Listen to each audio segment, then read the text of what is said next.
Welcome to The Fight on Matrix Midwest with Randy Carricker. Hi kids, welcome to the show. It is great to have you with us, and we've got a lot coming up for you. Mizzou is really popular these days. City SC is rolling. There's plenty of drama in the NBA in Los Angeles, and we're going to try to get O.J. Anderson into the Pro Football Hall of Fame. But first, it's time for your quick hits, and they are sponsored by our friends at St. Luke's. And how about the Cardinals' record since the trade deadline? 9-5 since August 3rd, when they traded Dustin May, JoJo Romero, and Lars Nootbaar. And the kids have stepped up. In the doubleheader against the Reds, Quinn Matthews was called up for the opener, and he was brilliant. 4 innings, 1 run. In 9 major league innings, Matthews has 10 strikeouts, still too many walks with 6, but he gave the team a chance to win. Then the bullpen was terrific. 5 guys had scoreless innings. Luis Gastelum seems to have found a rhythm, and Riley O'Brien leads the National League in saves. The Cardinals still within games of 3.5 games of the wild card. It seems like they will play some meaningful games in September, which is really all I asked for at the beginning of the season. And I think that's one of the things that Chaim Bloom and Ollie Marmol were looking for too, because the game changes so dramatically in September. And if you are within 5 games in September, you're playing meaningful games, and you're playing games that give you a chance to get into the playoffs. And especially when the Cardinals take on Chicago and Milwaukee towards the end of the season, that can really benefit them. By the way, the Cardinals' schedule is relatively easy in the stretch run, so there's a chance that they could play meaningful September games, and if they win enough of them, they could wind up in the playoffs. And wouldn't that be something with this group, especially after the sell-off? And the key for the Cardinals has been and will be, amazingly, their starting pitching. One of the best pitchers in baseball lately has been Kyle Leahy. Andre Palante has been outstanding for the Cardinals. You have to be very happy with what the Cardinals are getting out of their youngster Dobbins. So they have a lot of good things happening at the Cardinals offices, and they'll be in Philadelphia over the weekend and then come home and take on the Orioles, a team that they should beat next week. Let's talk a little bit about Mizzou. The season ticket allotment has been sold out. They don't have any more season tickets available for the 3rd straight year. Tiger fans have secured all of the available season tickets at Memorial Stadium. A.D. Laird Veach said to once again sell out our allotment of season tickets is a tremendous accomplishment and a reflection of the passion our fans have for Mizzou football. We're incredibly grateful to our season ticket holders who continue to support our team and invest in our program. Remember when Mizzou entered the SEC and the first SEC home game was against Georgia, and Georgia fans took over and the stadium was pretty much red? That doesn't happen anymore. With all the season tickets that get sold, you see black and gold at the University of Missouri and at Faurot Field. And especially with the departure of the Rams now more than a decade ago, so many St. Louis football fans have adopted Mizzou as their team and the SEC as their league. And Mizzou has one of the best records in all of college football at home over the course of the last couple of years. And by the way, they're ranked number 25 in the first AP poll of the season. With all the turnover on his team, new quarterback, virtually new receiver room, Ahmad Hardy hurt, new defensive personnel, it shows the level of respect that Eli Drinkwitz and his program have earned, that even though they have so many unknowns, people assume that the Tigers know how to evaluate and develop players, and they expect Mizzou to be formidable, and I do too. Single game tickets, by the way, do remain. You can go to mutigers.com or give them a call at 1-800-CAT-PAUSE. They are selling fast for 5 of Mizzou's 7 home games this season. Single game tickets for Florida and Texas are already sold out. Single game tickets are available for Arkansas Pine Bluff. That's the opener on September 3rd at Faurot Field. Troy, Texas A&M, Kentucky, and Oklahoma, you can get single game tickets for those games. St. Louis City SC puts its 10-match unbeaten string on the line against Sporting KC in a Wednesday night affair in Kansas. Even though City lost leading scorer Marcel Hartle, they still dominated San Jose on Saturday night, and the system they're playing under Yohan Domé is perfect for their personnel. This missive from Tim Bogart at The Athletic is interesting, though. He writes, further departures can come as well for City SC, including fan favorite Edouard Leuven. The club has received inquiries from other clubs in MLS, plus some simmering interest abroad. Contract talks between Leuven and the team have not yet yielded positive results, and a summer exit is possible. The transfer window closes on September 2nd, and it would be a real shame to see Edouard Leuven walk out. Now, you've got to trust what's happening with Domé and Corey Ray. They're putting together a really good team. But But as was mentioned in the piece at The Athletic, Leuven is a fan favorite, and he and St. Louis City fans have been through a lot together. And you don't make your team better when you get rid of people like Edward Leuven. I get it with Hartle because he wanted to go closer to home, right? He wanted to be in Europe. But Leuven likes St. Louis. He wants to be here, and he's been such a key member of this team when it was at its peak in the first year. Again, I don't think that you're going to have a better St. Louis City SC team if you move Edward Leuven out. Big game against Sporting KC, however. After that one, they have 3 of the top 5 teams in the West remaining in their gauntlet: Houston, Dallas, and West leading Vancouver. Everyone says they need to stay out of the play-in, which is the 7th or 8th spot in the conference. So this one against KC is huge, and you have to think the newcomers Carlo Holsa and Alexander Matan will see more time. And City wants you to know that you can meet Carlos Holsa on Thursday and help City welcome him to St. Louis. No tickets needed. First come, first served at the City Pavilion. It is August 20th from 2 to 4 at Energizer Park. One item signed by Carlos Holsa per fan. Finally, high drama in Los Angeles, where 5 of the 6 Bus siblings voted to sell their 17% share of the Lakers to Bob Iger and Josh Kushner at the same $12.5 billion valuation that Mark Walter is getting to sell his share. But Jeannie Buss, the governor of the team, is contesting her siblings' ability to sell those shares and had her lawyer send them a letter of her dissatisfaction. As we saw in a couple of series, the pretty fictional Winning Time on HBO and a Bus production called Legacy, True Story of the Lakers, which was a Jeannie Buss production. If the Buss family isn't involved, it'll take something away from sports that's happening too much. It's the family-owned team. The O'Malley family sold the Dodgers to Fox back in the day. Anheuser-Busch and the Busch family owned the Cardinals. Paul Allen's family doesn't own the Seahawks anymore. It's just these people that we've associated with franchises for such a long time, and they don't necessarily have to be great owners. They're just owners that we knew. Will the Lakers be better under this ownership? Probably, but will it be as fun to watch the drama that they seem to have under Jeannie Buss?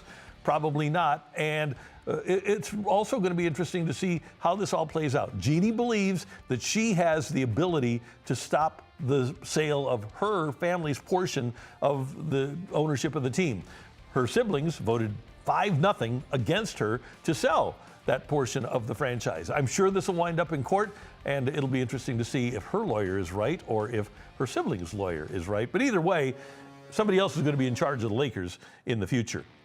And a last hurrah for LIV Golf. They've canceled their team championship scheduled for August 27th to 30th at the Cardinal in Plymouth, Michigan, after weeks of tour officials insisting the event would take place as scheduled. LIV's announcement on Monday made official what had become increasingly obvious, that the ownership, originally envisioned as the highlight of their season and its entire team-focused model, is not going to happen. And this championship was the team championship. That's what LIV was all about. Even if LIV officials had repeatedly denied reports to the contrary and kept the event on the public schedule, it looked like things were falling apart because the Cardinal showed no signs of construction in recent weeks, including the grandstands and hospitality areas that dominate every professional golf tournament. LIV only stopped selling tickets last week, days after Fox Sports, LIV's U.S. broadcast partner, removed the event from its TV listings. At least 3 LIV players, Tyrrell Hatton, Tom McKibben, and Adrian Meronk, went so far as to make alternate plans, putting themselves on the entry list for the DP World Tour's British Masters, which is held the same week. It seems like the smart thing for a player to do now is jump ship from LIV ASAP. That Asian Tour announced last month that it will partner with the PGA Tour and the DP Tour moving forward. They aren't friends with LIV, and LIV had previously worked with the Asian Tour to give playing opportunities to its golfers as well as to meet requirements for world golf ranking points. And the DP Tour has notified players to expect financial penalties if they attempt to play on both tours in 2027, citing its conflicting events rule. I don't know why LIV continues to insist they're going to keep going. They aren't. We know it. You know it. I know it. It seems like it'd be best just to pull the plug and move on and quit losing money for the LIV folks. Those are your quick hits here in The Fight, and they're brought to you by our friends at St. Luke's. Top-notch doctors in everything from heart health to orthopedics and more. Visit stluke's-stl.com today. And later in the show, we're going to give you a daily wager. After a struggle on Monday, we'll try to pick things up on this day. And coming up, we've got a little discussion about former football Cardinal running back O.J. Anderson. He should be in the Hall of Fame, but he isn't. Coming up, we have a guy who's trying to change that. Next in The Fight.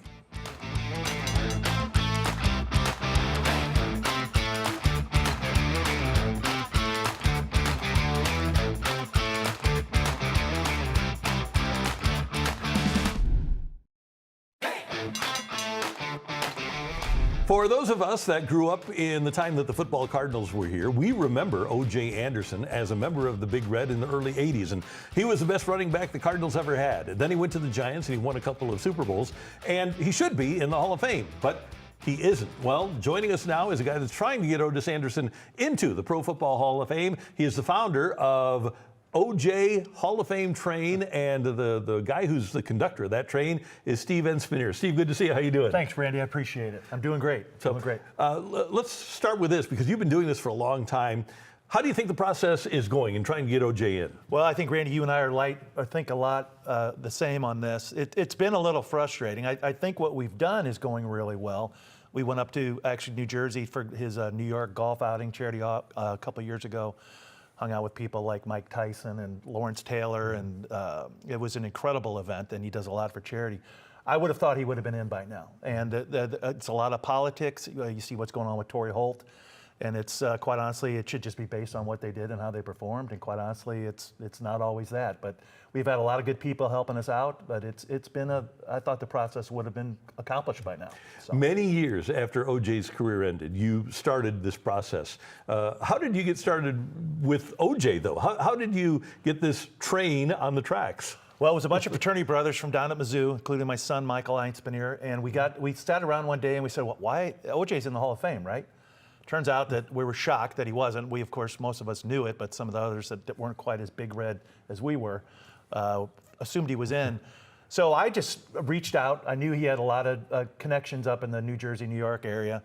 And I just got online and Googled and found out that he owned a company up there. He's a part owner. They do a lot of displays and things for trade shows and stuff. I literally called a nice woman up there. I think I remember her name was Mary. Thank you, Mary.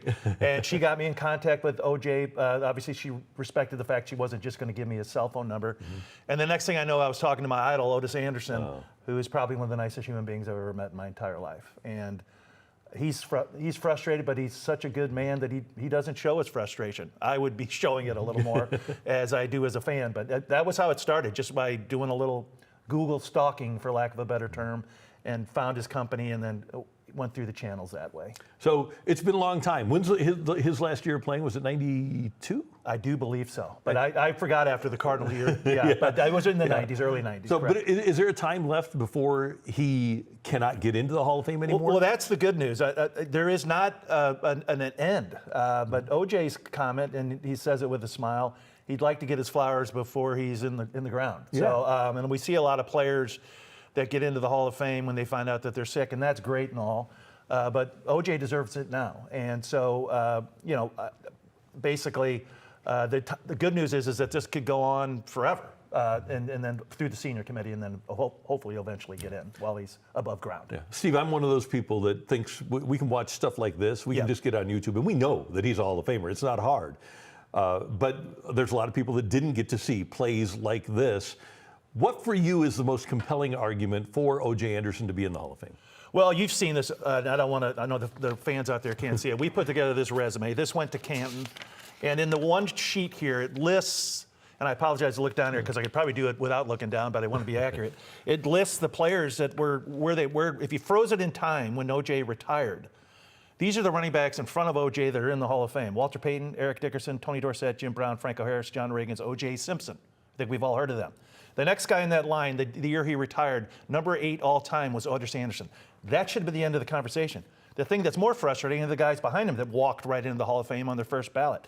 Joe Perry, Earl Campbell. I don't care how many times his jersey came off. Never won a Super Bowl. Was a heck of a running back. Belonged to the Hall of Fame, but O.J. deserved it more. Jim Taylor and Marcus Allen. Those are the top 12. And what O.J. has shown what was more frustrating when we went through all these lists, and it was total yards, touchdowns, and then yards from scrimmage, including passing, because as you know, O.J. caught a lot of passes out of the backfield. The one guy that was not that was on this list besides OJ was Roger Craig. And Roger Craig just walked into the Hall of Fame. So that's frustrating. Roger Craig, I'm sure he's worthy, but he was no Otis Anderson in my opinion. And if you put, as you said, if you put O.J. Anderson on those 49er teams, he might have had 4 Super Bowl rings. So right. That's what's frustrating when you look at the numbers. And you have so many people that have written letters in OJ's behalf, and people that played against him, coached against him, played with him, coached with him. Has anyone given you a good reason as to why OJ isn't in the Hall of Fame? As you send those materials to voters, is there any good reason for OJ to not be in the Hall of Fame? Well, usually you look for like a skeleton in the closet, and all I can tell you, he's a great family man. When I sat at his event, he sat with all the big red guys, the Roy Greens. Theodis Brown is one of his best friends and a great man. But he sat with Willard Harrell and all those guys, and I looked over, and OJ, while I had a Budweiser in front of me, is drinking a lemonade, and he says, and he does the sign of the cross, he says the prayers before he eats. This is a quality human being. So I don't, there's no skeletons that I've heard of, and I think I would have heard of them.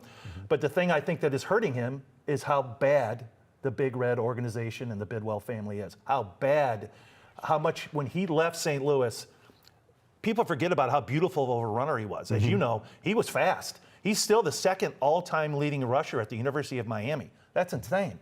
So he was this fast, explosive running back, and all those numbers, when that team packed up and went to Arizona, I think that he lost all that support. I mean, he lost his hometown fans. As you were a huge Big Red fan, so was I. So I think that what the Cardinals have done to him by leaving and not having him, for instance, in their Ring of Honor and things that are just common sense, I think that's hurt him. Not those Big Red numbers are years being forgotten. And so I think that's what's hurting him. When we talk about the quality of the human being, and one of the letters that you have is from Willard Harrell. I'm sure you're aware of the Willard Harrell and the Super Bowl ring story? I'm not. So OJ, because he had such reverence for Willard Harrell and gave him so much credit for his career, because Willard was a mentor to those young football Cardinals players, Roy, Theodis, OJ, and Roy had OJ's Super Bowl ring in his possession for like 30 years. I can believe that. Because OJ had such great appreciation for what Willard had done for him, and it was just in the last 4 or 5 years that Willard gave it back to him and said, "You should have this." Yeah. And Willard is a great guy. Yeah, Willard has come to many of our events, as has Jackie Smith. Dan Dierdorf's throwing his support in. Joe Buck, who I think is going to be one of your guests, he's throwing that support. The amount of support, and then Lawrence Taylor. It's a little scary looking at Lawrence Taylor across the way, but he is one of OJ's best friends, and he's a little uptight that he's not in. Yeah, So. well, and that's the thing. If you have, take 4 guys, Lawrence Taylor, George Martin, Bill Parcells, Bill Belichick, all sent letters in OJ's behalf, and still having trouble getting traction. Yep, and it's as you read the letters in the resume, there's 30, 40 different people in that. I remember, real quick story, my son and I approached Lawrence Taylor at the golf course and asked him for a letter of support at his golf event, and he looked at me like I was like Joe Theismann in the backfield, because I'm sure he gets a lot. And I said to him, "Hey, this is for OJ," and he melted like he was like a little puppy dog, and he signed some letters and he's done some commentary on ESPN actually on a Monday night game with Peyton Manning. I don't know if you knew about it. Bringing up the fact that O.J. Anderson should be in the Hall of Fame. So there's a lot of big people behind Otis Anderson right now. And one of those is Gary Belsky, a St. Louisan who wrote a piece recently for ESPN.com. Gary used to be in charge of ESPN, the magazine, about this very subject. Have you heard any positive vibes coming from that article? Yeah, Gary Belsky, number one, is great. Went to Ladue High School, huge Big Red fan like you and I. And we've gotten a lot of support. We've gotten a lot of support within the senior committee that does the vote, and that's the people we need to go to. I've had different journalists like yourself reach out from North Carolina, from Texas, and different that saw the article. So Gary's I mean, as you know, he was a big deal at ESPN. And his whole story, and he weaved me into it, was just like, why isn't this guy in the Hall of Fame? And it went into the kids, the guys that you worship as a kid. He tells a story about when he played basketball with him back in the old Big Red days and how nice he was. So he's like you and me. He wrote an incredible article, and I encourage anybody to go find it. You Google it, ESPN, Gary Belsky, and you'll get a good idea of why we love OJ so much. By the way, you talk about being in New York. You'd think that would help. What do the New York guys say? The New York writers, the people that are, they aren't charged with this, but they're able to make a difference for a guy like O.J. Anderson? They love O.J. And as you know, O.J. wasn't as beautiful as a back then. He's more of a pound back. He's in their ring of honor. That's the shocking thing. O.J. Anderson in the Giants' ring of honor. They are very supportive of him. They saw more of well, he won the Super Bowls, and the one in particular where he was the MVP. They saw the kind of character this guy has, and they are beside themselves as well. We've been on the various TV shows up there, sports like a sports show like yourselves. I've been on one on Fox, multiple. We were in the New York Times. We had an article in which I'll gladly get to you if you'd like to read it. But the support's been incredible. But they feel like and I do too, that if the Cardinal years were recognized along with what they've done, it should be a layup. Should be a slam dunk. Yep. How much? And by the way, in the article, O.J. At one point calls you, and, and you're talking to he and Gary Belsky at the same time. How much contact do you have with O.J. and does he? He doesn't stump for himself, but he also doesn't say, "I'm not a Hall of Famer." Well, that's the thing. Sometimes O.J. it's almost he will not go out there and bandwagon for himself because he's got a lot of character. Yeah. And but he every once in a while in a weak moment he'll say to me like, "Hey, Roger Craig was great, but why are my numbers different?" And I'll look at this list that's the list right there. When you retire as number 8, that should be the end of the conversation. But